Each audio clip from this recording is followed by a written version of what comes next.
So let's start out with how did you get into this kind of business? Great question. So, how did I get into the business? Mhm. It literally, this sounds simple and I'm not being sarcastic. I just had my first client.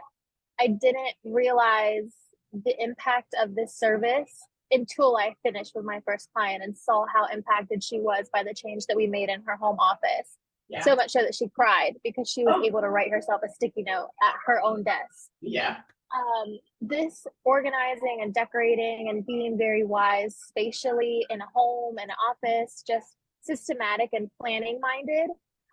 It's always been part of me ever since I was young. Like literally, I think second grade was when it really started kicking in, and I took a lot of action in my own house, in my own bedroom. I would rearrange furniture all the time. I Yeah. would stay after school and help my teachers move desks. Like it's just always been part of me. It's kind of been my gift. And I got into it whenever a family friend was struggling and she needed some help with her home office. Yeah. And I'm so grateful for that opportunity because that's what made me realize that it is a service and not everyone is good at taking care of their space.